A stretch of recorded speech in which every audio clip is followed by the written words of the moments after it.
Tour के तहत इस वक्त मैं सोलन में मौजूद हूँ। ये सोलन बिल्कुल पास में ही है, मैंने पहले आपको दृश्य भी दिखाया था। ये जो रोड है पोंटा साहिब को जाती है, अभी मैं पोंटा साहिब जा रहा हूँ। ये तो यहाँ एक होटल है, यहाँ पे हमने चाय वाय पिया, तो कुछ स्थानीय लोग हैं, इनसे भी बातचीत करेंगे, थोड़ी जानकारी लेंगे। नमस्कार बाबू जी। जी नमस्कार दोस्त, नमस्कार जी। कहाँ के रहने वाले हो? जी मैं जिला यमुनानगर से।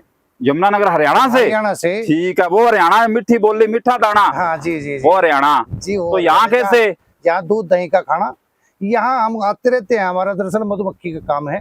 ठीक है। और इधर सेब के बगीचे काफी हैं पोलिनेशन के लिए। नहीं, आपने वो लगा रखे मधुमक्खी बक्से लगा रखे हैं? जी जी, हमने सेब के बगीचे उसमें पास में लगा रखे हैं? नहीं, वो पहले लगाई थी, जो हमारे से किराए पे लेते हैं। ठीक है। अब तो हमने हरियाणा में, राजस्थान में गर्मी है, ठीक है, उसके कारण हमने ठंडे इलाके में रख रखी है। यहाँ लगा रखी है? हाँ। कौन सी जगह पे?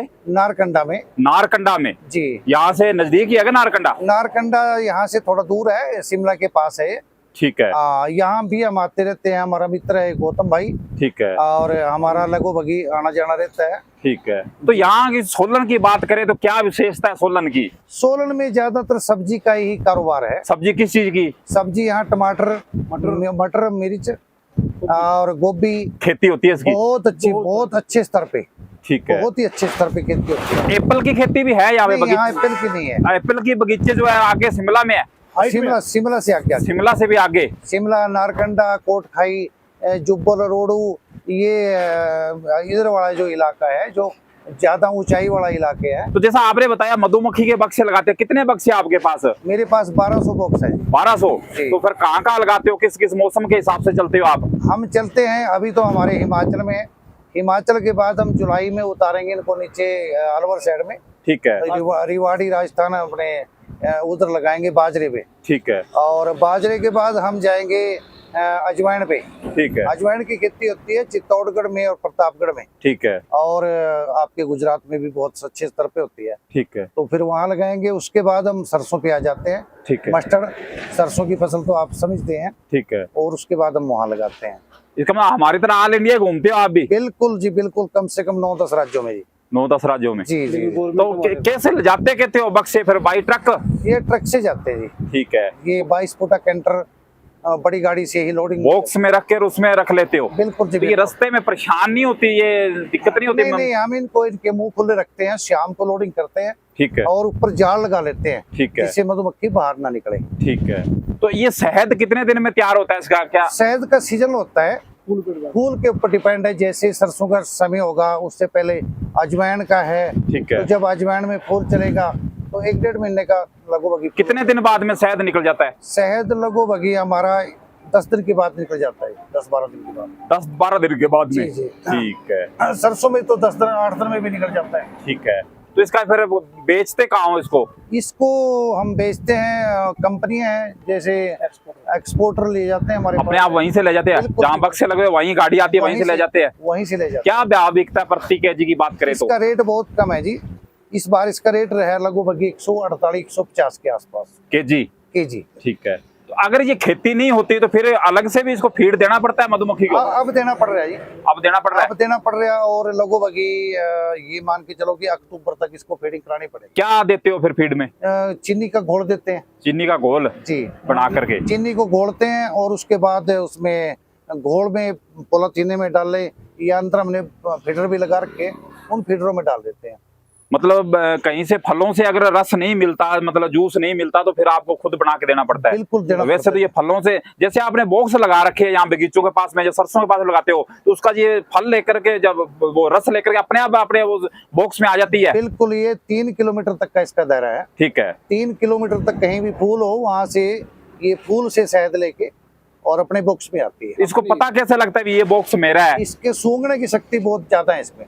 ठीक है। उसके जरिए ये अपने उसी जगह पे जाके बैठ जाएगी? ये स्मेल पे काम करती है। ठीक है। जिस बक्से की जो स्मेल होगी उसी में ही जाएगी। ठीक है। दूसरे में नहीं, वरना। तो ये सुबह फिर कितने बजे निकलती है, वापस कितने बजे आती है? क्या टाइम टेबल क्या रहता है इसका? सुबह 7 बजे से ये निकलना शुरू कर देती है सुबह। और शाम के, अभी तो गर्मी है, और शाम के 7 बजे तक। दिन छिपने से पहले वापस अपने बक्से में आ जाती है, जूस लेकर के जा वो रस लेकर के वापस आ जाती है? बिल्कुल जी बिल्कुल। जी जी। तो बच्चे भी उसी में पैदा करती है फिर ये बॉक्स के अंदर? उसमें ऐसा होता है मधुमक्खी के बॉक्स में छत्ते होते हैं। ठीक है। छत्तों में उसमें अंडा डालती है रानी, उसके बाद वो बच्चा तैयार करती है। ठीक है। और जो बूढ़ी हो जाती है, इसकी उम्र भी बहुत छोटी है ना जी। ठीक है। इसकी उम्र जो है 60 से 70 या 80 दिन की उम्र है। नर है। जो अपना वर्कर है, ठीक है। उसकी तो 60-70 दिन की उम्र है। ठीक है। इसमें एक रानी मक्खी होती है, उसकी उम्र जो होती है 3 वर्ष तक जी पाती है वो। ठीक है। लगातार वो अंडा ही देती है। ठीक है। आपके एज से लग रहा है भी आपको काफी अनुभव है मधुमक्खी पालन का। कोई सुझाव देना चाहेंगे जो मधुमक्खी पालन कर रहा है या करना चाहता है? भाई जी मेरे को 29 साल हो गए। हाँ मैंने देख लिया, आइडिया लगा लिया ना, तो काफी अनुभव है ना आपको? बहुत जैसा पूरा अनुभव है। कोई सुझाव देना चाहेंगे जो कर रहे हैं या करना चाहते हैं? बिल्कुल बिल्कुल, हमें लोगों को यही कहेंगे कि बिजनेस बहुत अच्छा है। ठीक है। देखो खर्चा तो हर जगह होता है। ठीक है। और इन्वेस्टमेंट तो करनी पड़ेगी। जी जी। उसके बाद मुनाफा भी बहुत अच्छा है। ठीक है। हमने बहुत पैसा कमाया इससे पहले। ठीक है। पहले बहुत पैसा। मंदी तेजी आती रहती है। बिल्कुल, वो तो चलो कभी मंदा कभी तेजी है तो साथ साथ चलते हैं। ठीक है। लेकिन वरना उसके बाद भी मेरे हिसाब से दूसरे कामों की तुलना में ये बढ़िया है। ठीक है। लेकिन अब थोड़ी दिक्कत ये है कि स्प्रे की मार के कारण ठीक है, हमें बड़ी परेशानी कर। किस चीज की मार पड़ी? स्प्रे की। स्प्रे? जो स्प्रे हम फसलों के ऊपर फलों में करते हैं, जो सब्जियों पे करते हैं, वो मधुमक्खी को खराब करती है फिर वो मधुमक्खी खत्म हो जाती है उसमें। ठीक है। हाँ, इसी करके हमें राजस्थान में ले जानी पड़ती है। राजस्थान में स्प्रे ना के बराबर है। ठीक है। हरियाणा में, हिमाचल में भी कोई तो इसको पता नहीं चलता मधुमक्खी को भी इस खेती पे स्प्रे कर रखी है, वहाँ पे नहीं बैठे ये? जब ये फूल पे बैठी होती है, ठीक है, और उस पे उसके ऊपर ही स्प्रे हो जाता है तो उसमें वो तुरंत खत्म हो जाती है। लपेट। अच्छा, उस पे स्प्रे की लपेट पहले से बैठी है और ऊपर स्प्रे कर दी तो वो लपेटे में आ जाती है। बिल्कुल लपेट में। और भी कुछ समस्या आती है आपको? समस्याएं तो पहली बात तो रेट की है, सबसे बड़ी बात तो। ठीक है। गवर्नमेंट कोई ध्यान नहीं देती है। सरकार जो है, सरकार के तौर तरीके अच्छे नहीं लगे हमारे को। ठीक है। क्योंकि कुछ लोग बीच में दलाल हैं, ठीक है। वो फायदा वही उठा जाते हैं जो नीचे जो बी कीपर है, मधुमक्खी पालक है, उसको कोई लाभ नहीं मिल पाता। ठीक है। जैसे कोई इसमें लोन लेना चाहता है, ठीक है, तो लोन लेने वाले में बैंक इसको लोन नहीं देता, ठीक है, और यदि देता है तो परसेंटेज मांगता है, ठीक है, कमीशन मांगते हैं उसमें। थोड़ा आगे कर दो ना उसको। और इसके अलावा मैं तो ये कहूंगा कि सरकार को मधुमक्खी असल में जो मधुमक्खी पालक है, ठीक है, उसकी सच्चाई का सबको पता चल जाता है। ठीक है। यदि इनके सरकार के ऑफिसर या कर्मचारी इसको गहराई में जाएं ठीक तो है। उनको पता चल जाएगा कि कितने लोग मधुमक्खी का काम कर रहे हैं। ठीक है। और इसके अलावा जैसे ऑफ सीजन है हमारा, मार्च के बाद ऑफ सीजन शुरू हो जाता है, ठीक है, और अक्टूबर तक ऑफ सीजन रहता है। ठीक है, इतने दिन हमें फीडिंग करानी पड़ती है। ठीक है। तो मैं ये चाहता हूँ कि सरकार इसमें हमारे को कुछ फीडिंग में अनुदान दे, कुछ अनुदान दे। और इसके अलावा जो हमारी माइग्रेशन होती है, जैसे हम यहाँ से वहाँ दूसरी जगह ले जाते हैं, ठीक है, तो उसमें भी थोड़ा हमारे को प्रोत्साहन दिया जाए, कुछ पैसे दिए जाए कि जिससे हमारा रास्ता आसान हो जाए, ताकि रोजगार अच्छा चल सके। कोई है ना, बिल्कुल। गवर्नमेंट डायरेक्ट खरीदे इसको। ठीक है। हमारे यहाँ को गवर्नमेंट डायरेक्ट खरीदे, ना कि कोई एक्सपोर्टर या बीच के ट्रेडर। सरकार खरीदे तो ज्यादा फायदा मिलेगा। अब जो है ना, हमारा संगठन बढ़ चुका है, ठीक है, मधुमक्खी क्रांति जो है, जो अभी हमारा संगठन नया तैयार हुआ। ठीक है। अब हमें उससे बहुत तगड़ी उम्मीद है, शायद हम कामयाब होंगे, उसमें कुछ राहत मिलेगी। राहत मिल सकती है, क्योंकि एकता में बल होता है।